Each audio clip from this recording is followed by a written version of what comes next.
আজকে যে জিনিসটা শেয়ার করব সেটা হচ্ছে যে গরুর যে 3 দিনের জ্বর নিয়ে সবাই চিন্তিত। আমার নিজের গরুরও হয়েছিল, আলহামদুলিল্লাহ খুব সহজ চিকিৎসায় ভালো হয়েছে। তো প্রথমে একটা আপনাদের কাছে রিকোয়েস্ট থাকবে যে গরুর এই 3 দিনের জ্বরে প্রাথমিক অবস্থায় আপনাদের কাছে আমার করজোর রিকোয়েস্ট, গরুর শরীরে অ্যান্টিবায়োটিক ব্যবহার করবেন না। কী জন্য করবেন না? এই জ্বরটা ভাইরাস জ্বর, তো ভাইরাসের অ্যাগেনস্টে অ্যান্টিবায়োটিকের কোনো কাজ নাই। অ্যান্টিবায়োটিকের কাজ হইল ব্যাকটেরিয়া মারা, ভাইরাস মারতে পারে না অ্যান্টিবায়োটিক। আচ্ছা, এই যে করোনা কি ছিল, কিছুদিন আগে যে করোনা ভাইরাস ছিল, তো করোনা ভাইরাসের কি কোনো অ্যান্টিবায়োটিক ছিল? ভাইরাসের জন্য ভ্যাকসিন দিতে হয়, ভাইরাসের জন্য কিন্তু অ্যান্টিবায়োটিক না। অ্যান্টিবায়োটিক হচ্ছে ব্যাকটেরিয়া মারার জন্য। তো তাইলে আমরা অ্যান্টিবায়োটিক ব্যবহার কি করব না? যদি এমন হয় যে গরুর ইনফেকশন হয়ে গেছে, সেকেন্ডারি ইনফেকশন হয়ে গেছে, একদম শেষের স্টেজ, তখন তো আপনার অ্যান্টিবায়োটিক ব্যবহার করতে হবে। তো আপনি যখন প্রাথমিক অবস্থায় আমরা ভয় পেয়ে যাই, এই জ্বরটা একটু খারাপ টাইপের জ্বর, সেটাতে পশুকে একদম দুর্বল করে দেয়, পশু খায় না, পশুর অনেক মুখ দিয়ে অনেক সময় লালা বের হয় ফেনা টাইপের। এরপর হচ্ছে গরুর গলা দিয়ে গড়গড় শব্দ হয়, গরুর শরীরে ব্যথা হয়, গরু উঠতে পারে না। তো এটাতে আমরা খামারিরা আতঙ্কিত হই। আপনার প্রথম কাজ হবে আতঙ্কিত না হওয়া। আতঙ্কিত না হয়ে গরুর একটু বেশি করে সেবা যত্ন করতে হবে। কিছু একদম বেসিক বা মৌলিক যেই বিষয়গুলো আছে সেগুলোতে কাজ করতে হবে। যেহেতু এটা ভাইরাসের দ্বারা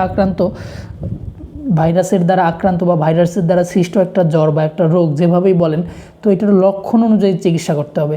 তো এটার লক্ষণ কী কী দেখা দিচ্ছে আপনার পশুর শরীরে, সেই অনুযায়ী আপনি খামারি হিসাবে আপনার রেসপন্স করতে হবে।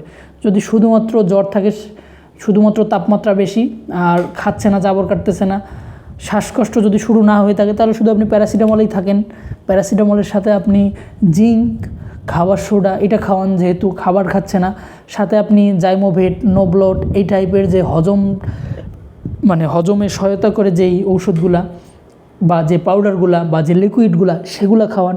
যদি আপনার এগুলো কেনার পয়সা না থাকে, যে আমি জাইমোভেট কিনতে পারতেছি না বা নোব্লট কেনার পয়সা নাই আমার কাছে বা আমাদের বাজারে পাওয়া যাচ্ছে না, আপনার জন্য উপায় আছে। আপনি খাবার সোডা, জিঙ্ক, নিম পাতা এই 3টা খাওয়ান। জিঙ্ক পাওয়া যায় না বাংলাদেশে, এমন তো এলাকা থাকার কথা না। আপনি এটা খাওয়ান, আস্তে আস্তে আপনার ওর অ্যান্টিবডিগুলো ডেভেলপ হবে। গরুর শরীরটা আস্তে আস্তে ভিতর থেকেও এই জ্বরের মধ্যেও যখন কিনা ওর শরীরের অ্যান্টিবডিগুলা এই ভাইরাসের সাথে যুদ্ধ করছে, তখনও ওর অ্যান্টিবডিটা ডেভেলপ হওয়া বা উন্নত হওয়া শুরু করবে, বা যেটা আরও বেশি ফাইট দেওয়ার শক্তি অর্জন করবে। তো এই বিষয়গুলো করেন। যদি আপনি দেখেন যে মুখ দিয়ে অতিরিক্ত লালা ঝরতেছে, আপনি ওই স্কোয়ারের একটা ঔষধ আছে অ্যাপথোকেয়ার, অ্যাপথোকেয়ার খুরা হইলে যেটা আপনাদের হচ্ছে গরুতে ব্যবহার করা হয়, আপনি চাইলে এইটাও ব্যবহার করতে পারেন। এইটাও পরীক্ষিত। এটা যদিও আমি আমার গরুতে ব্যবহার করি নাই, আমি কেনার জন্য বাজারে গেছিলাম, কিনতে পারি নাই, বাট অনেক বড় বড় খামারে অনেক ভাইরা এটা ব্যবহার করছেন। এটা যেহেতু ভাইরাসের দ্বারা সৃষ্ট রোগ, সেক্ষেত্রে আপনারা এটা ব্যবহার করতে পারেন। এটার মুখে দিলে ওই নির্দেশনা, প্যাকেটের গায়ে নির্দেশনা লেখা আছে কয় গ্রাম দিনে কয়বার দিতে হবে, 25 গ্রাম সম্ভবত 3-4 বার দিতে হয়। তো ওইটা দিলে এটা মুখে নিয়ে চেটে চেটে যখন ভিতরের দিকে নেবে, আস্তে আস্তে জাবর কাটবে। আর এইটা এমন একটা জীবাণুনাশক যেটা কিনা গরুর এটাতে খুব বেশি বিষক্রিয়া হবে না, বা গরুর জন্য এটা ক্ষতিকর না। 1 নম্বর পয়েন্ট।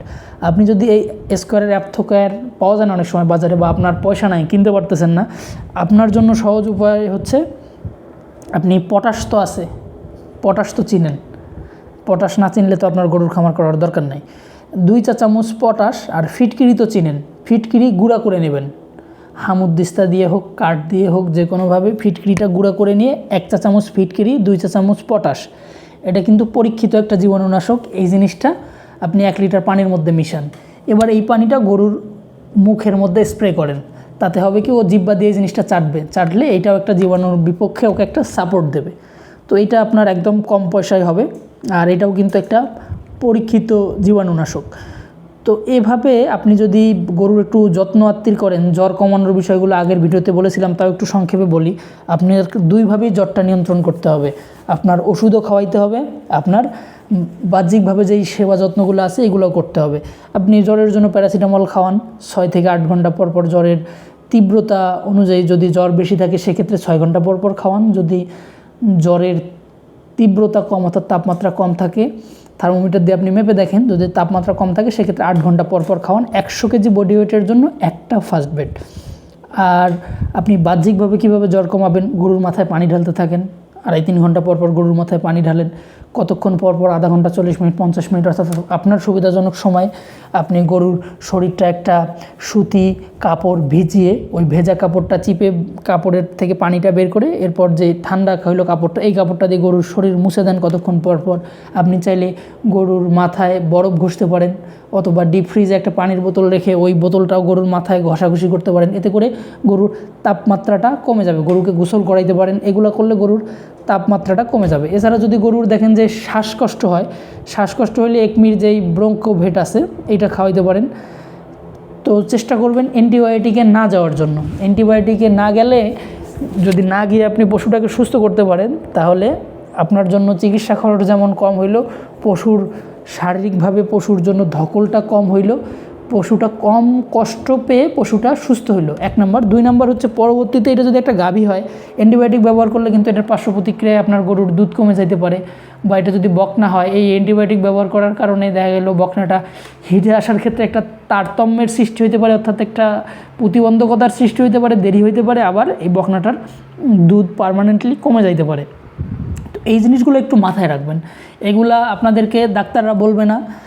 অনেক ডাক্তার আছে বাংলাদেশে, অনেক, আমরা তো ডাক্তার না কিছু না, কিন্তু অনেক শিক্ষিত মানুষ আছে যারা শিক্ষিত হয়েও জনগণের স্বার্থ না দেখে নিজের স্বার্থ দেখে।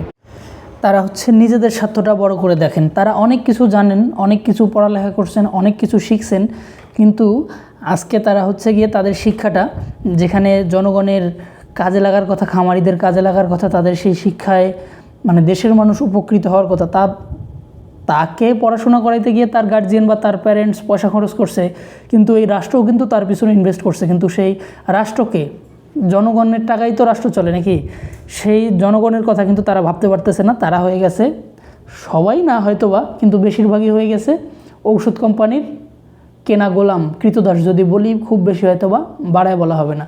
তারা হয়তোবা 20,000 50,000 টাকার কাছে তাদের ইমান, তাদের শিক্ষা সব বিক্রি করে ফেলছে। তারা যদি বেসিক জিনিসগুলা খামারিদেরকে জানাইতো, বা তাদের কাছে যারা শিখতে যায়, বা তারা যদি গিয়ে জনগণের দ্বারা গিয়ে শিখাইতো খামারিদেরকে, তাহলে খামারিরা উপকৃত হইতো, ঔষধ খরচ বেঁচে যাইতো অনেকটাই, অ্যান্টিবায়োটিকের ব্যবহারটা কমে যাইতো। যখন অ্যান্টিবায়োটিকের ব্যবহার কমতো, খাদ্যটা নিরাপদ হইতো, পশুটা প্রোডাক্টিভিটিটা বেশি থাকতো। তো এই বিষয়গুলা অনেকেই হয়তোবা বুঝবেন, অনেকেই আবার বুঝবেন না, অনেকেই হয়তোবা বলতে পারেন যে ফাও পেশাল। তো যার কাছে যেটা মনে হবে হইতে পারে, যার বুঝে যতটুক কুলায় আর কি।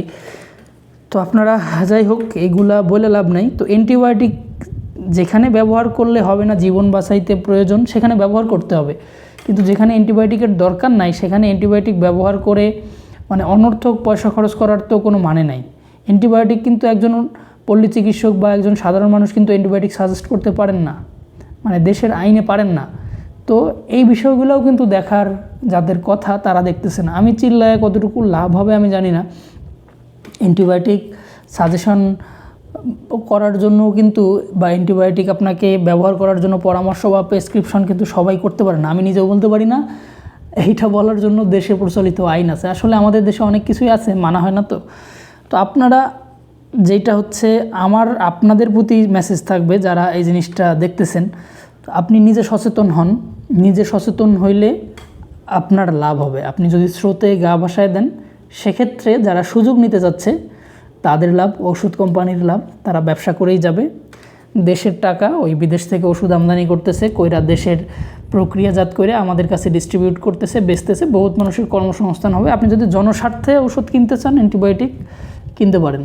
আর যদি আপনার মনে হয় যে আমার সচেতন হওয়ার দরকার আছে, আমি খামারি হিসাবে আমার লাভবান হইতে হলে দীর্ঘমেয়াদে, তাহলে আপনি একটু একটু করে জানার চেষ্টা করেন, বেসিক বা মৌলিক জিনিসগুলো জানার চেষ্টা করেন, তাহলে ইনশাল্লাহ ভালো হবে। কারণ হচ্ছে এটা একটা ভাইরাস ঘটিত জ্বর, এটাতে শুরুতে অ্যান্টিবায়োটিকের কোনো প্রয়োজনই নাই। যদি সেকেন্ডারি ইনফেকশন বা ওই লেভেলের ফুসফুসে ইনফেকশন, বা একদম যখন গিয়ে কোনো কিছুতে কাজ হচ্ছে না, এরকম পর্যায়ে যদি না যায়। কিন্তু আপনি যদি শুরুর থেকেই যত্নগুলো করেন, আমার নিজের গরুরও হয়েছিল, আলহামদুলিল্লাহ ভালো হয়েছে। বাংলাদেশে এরকম শত শত হাজার হাজার গরু ভালো হয়েছে, ইনশাল্লাহ আপনারটাও ভালো হবে। কিন্তু হয়তো বা অ্যান্টিবায়োটিক দিলে একটু আগে ভালো হবে, অ্যান্টিবায়োটিক ছাড়া একটু পরে ভালো হবে। এই শুরু থেকে গরুকে জিঙ্ক খাওয়াইতে হবে, আবার জাইমোভেট, নোভলোট এই টাইপের ওষুধগুলো খাওয়াইতে হবে। আপনি চাইলে খাবার সোডা, নিম পাতা এটাও কন্টিনিউ করতে পারেন। তাতে করে গরুর রুমেন ফাংশনটা ইনশাল্লাহ আস্তে আস্তে ভালো হবে।